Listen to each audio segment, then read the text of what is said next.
munaasabadda muxuu ahaa bisha 8 February sanadkan 2012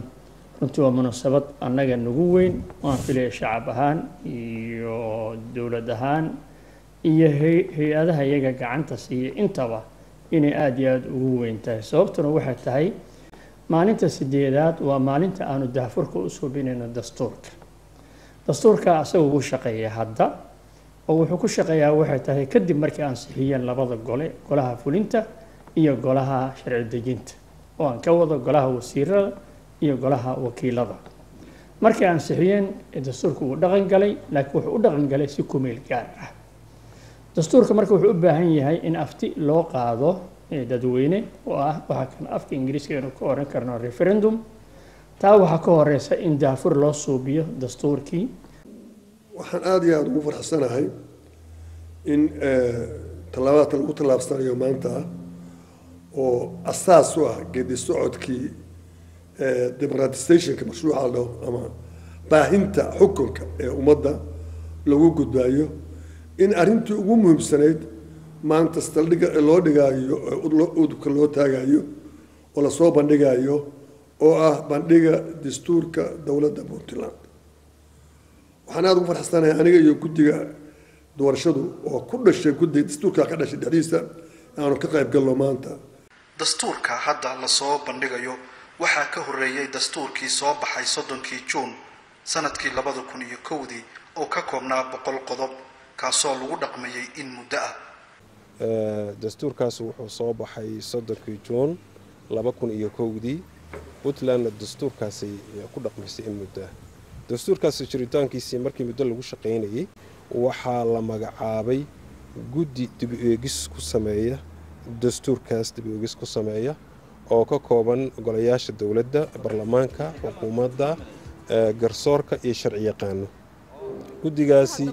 waxa la sameeyay baan filayaa May 2007 waxayna shaqeynayeen ilaa oo dastuurka dib u eegis ku sameeyeen May ilaa 2008 bay dib u eegis ku sameeyeen markii ay dhameeyeen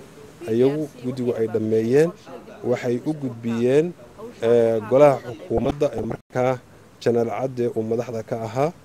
markii ay dhameeyeenna waxaa la isugu yeeray oo loo soo bandhigay 400 oo qof oo ka koobnaa siyaasiyiin sharci yaqaano dhaqan yaqaan iyo qaybaha kale ee bulshada mudanayaal waxaan warbixin ka siinaynaa inuu guddiga dib u eegista dastuurku dhameeyay daraafkii koowaad ee dastuurka Puntland iyadoo guddigu dadaalay wax badan qabtay haddana guddigu wuxuu aqoonsan yahay bani aadamku macsuum maaha ee waa gafi kara mudanayaal waxaanu idinku yeedhnay inaad dastuurka kan arrimihiisa nagala qayb gashaa oo nagala talisaa oo wixii munaasib loo sheegtaa wixii darbiin uu leeyahay aad loo sheegtaa sidaana uu ku soo baxo khilaafka labaad ee dastuurka oo isku raacsan loo gudbiyo xukuumadda iyo golaha baarlamaanka shacabkeena sharafteena loo gudbiyo dastuurkiisa uu doorto markaana aynu noqonno dowlad goboleed leh dastuur xalaal ah oo ay ku dhaqanto waxay la tahay faallo badan uma baahno waa laydiin sheegay hawsha halkan laga wado waa hawl baryahanba socotay waa hawl aynu u baahannahay waa hawl aynu gaadhnay ama kaba daahnay waqtigeedii waayo dalku waa inuu yeeshaa dastuur shacbigoodu ku fuutiyey shacbigu u fuutiyey oo shacbigii aqbalay dastuurka aynu ku shaqayno waa ku meel gaar baarlamankaa sharciyey waxaa loo baahan yahay dastuur uu sharciyeeyo shacbi weyn oo qof waliba foodkiisa ugu rido haa ama maya golaha xukuumaddu dib u eegis bay iyaguna waa eegeen waxbay ku biirintoodii bay sameeyeen kadib waxay u gudbiyeen markay ansixiyeen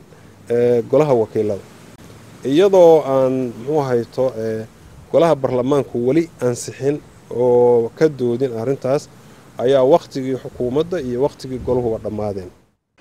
intaa kadib waxaa la doortay golo wakiilo cusub oo iyaguna doortay madaxweyne iyo madaxweyne ku-xigeen kuwaasoo kala ah Dr. Cabdiraxmaan Maxamed Maxamuud iyo General Cabdisamad Cali Shire. maamulka cusub wuxuu codsaday in dastuurka dib loogu soo cesho sidii ay talo ku biirintooda ugu darsan lahaayeen. mudane muxuu ahay Cabdiraxmaan Maxamed Faroole madaxweynaha dowladda Puntland markii la dooranayay wuxuu ballan qaaday inuu dastuurkan la meel marin doono isla mar ahaantaasna la furi doono nidaamka tartanka muxuu ahay axsaabta ee dalka laga hirgelin doono. barnaamijkii uu muxuu ahay doorashada ku galay bayna ka mid ahayd hirgelinta xeerka iyo nidaamka axsaabta badan sida ugu dhaqsa badan sanadka koowaad gudihiisa haddii aan maamulka iyo xeerka doorashada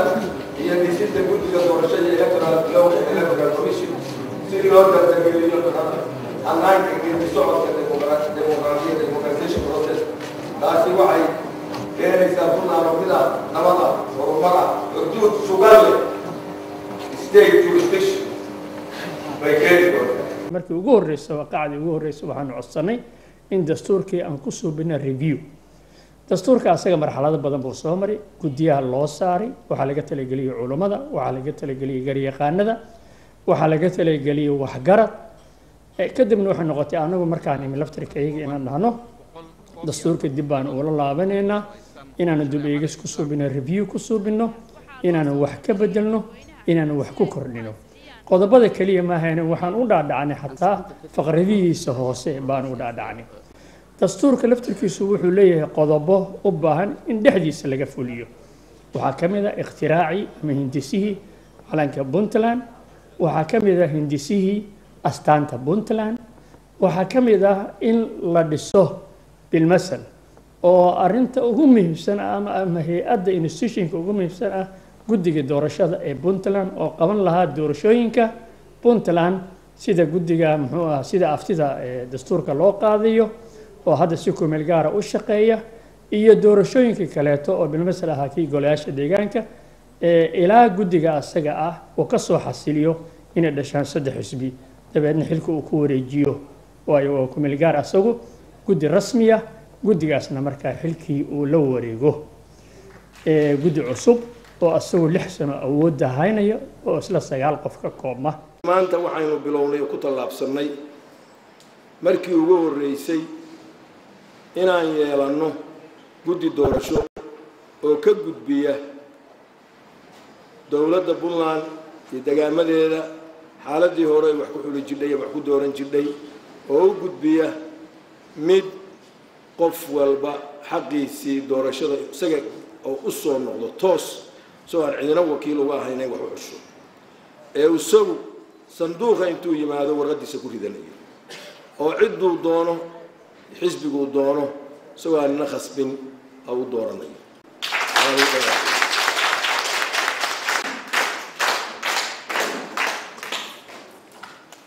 waxaan u sheegayaa guddiga waxaan la shaqeynayaa balama ay arrintaanu tahay siyaasad dawladeed aan ahayn wax idinka inta la in doorto cid la in ka tagaayo hawsheena idinka oo madax banaan laakiin balama ay tahay siyaasad dawladeed la fulinayo iyo ballanqaad dawladeed hay'adaha dawliga ah oo dhan diyaar bay inay gacan siiyaan cidda gacan uga badan wasaaradaha ciidamada amniga iyo ciddii kale oo aad gacan uga baahataan dadweynaha. goluhu markii ay muxuu ahay dastuurka fiiriyeen waxay la tashadeen dad sharci yaqaan bay arrinta kala tashadeen oo ku biirin iyo wixii ra'yiga markay la tashadeen sharci yaqaanadaas dhamaystir marka lagu sameeyay haddana waxa la tashaday culimada culimo waaweyn oo magac ku leh oo leeyahay dastuurkan fiiriya wax shariicada islaamka diidanay ma ku jiraan ama waafaqsanayn. culimaduna waxay cadeeyeen in dastuurku uu yahay mid aan ka hor imaanayn shariicada islaamka isla markaasna waafaqsan masaalix ummadeed oo masaalixda ummaduna ay ku jirto sharciga islaamka iyo dastuurkuna ay isla jaan qaadayaan. kadib goluhu wakiiladu markaas ayay ansixiyeen oo ka doodeen oo falanqeeyeen markay falanqeeyeen bay ansixiyeen markay ansixiyeenna waxay u celiyeen xafiiska madaxweynaha si uu faafinta rasmiga ugu soo baxo.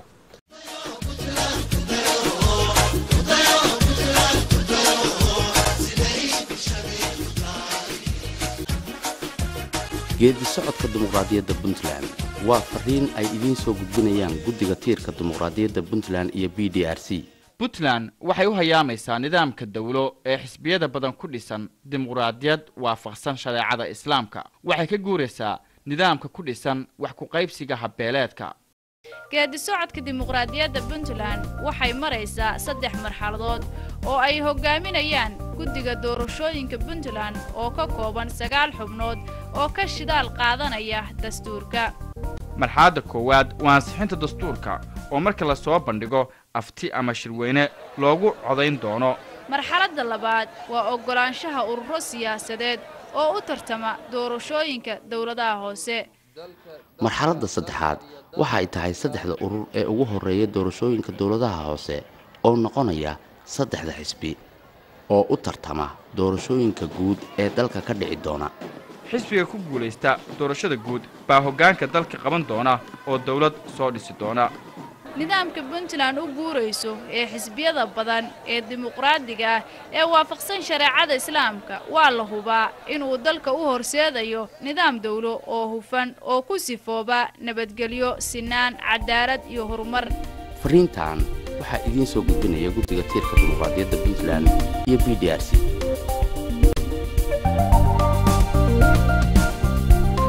anagu waxaan ku dadaalnay inuu bixiyo sawir dastuurkan oo bilmasal ah wax alla iyo wixii ka hor imaanaya shariicada Islaamka inuu nul yahay oo meesha ka baxo. culimana waanu kala tashanay, waanu u bandhignay inuu yahay mid dadka isku maamulayaan, inuu yahay mid saldhigiisu yahay shariicada Islaamka, inuu yahay mid xeerarka kale ay ka shidaal qaataan dastuurka asiga. sida awgeed maaha mid ku kooban kaliya dawladda, waxa ownershipka ama lahaanshaha iska leh dadweynaha reer Puntland xasha Ilaahi. dastuurka ummadda Soomaaliyeed iska leh, muwaadinka Puntland iska leh, wuxuu ku saylansiiyay xalqa muwaadinka leeyahay iyo waajibaadka saaran. sidaa daraadeed maamulku ma leh, xukunku ma leh, baarlamaanku ma leh, guddigu ma leh, shacbiga ayaa iska leh. wuxuuna ku saylansiiyay awoodda siinaysa muwaadinka Puntland inuu ka qayb galo hogaaminta dalka ama hala doorto ama wax doorto si xorriya. saldhigga uu ku saylansay waa taas iyo ka guuridda uurka nidaamka lagu ragaaday oo qabiilka ah oo aan meel fog ina geynin. waa lagu soo mooday alxamdulilah waxaan ku qabsanay laakiin maaha wax sii jiri kara. waa runtii waa lagu soo mooday wax badanna waa laga qabtay, laakiin waxaa la taagan yahay marxaladii looga gudbi lahaa nidaamka xisbiyada badan oo qofku xaq u yeesho muwaadinka ah codkiisa inuu bixiyo, inuu doorto qofka uu asagu doonayo. loojinka loo sameynaya waxa weeye inuu dastuurkani uu yahay dastuurkii rasmiga ah dawladda Puntland, inuu yahay dastuurka lagu shaqeynayo, inuu yahay dastuurkan inuu yahay mid dastuur furan oo looga gudbayo habkii wax ku qaybsiga beelaha, loona gudbayo habka axsaabta tartanka.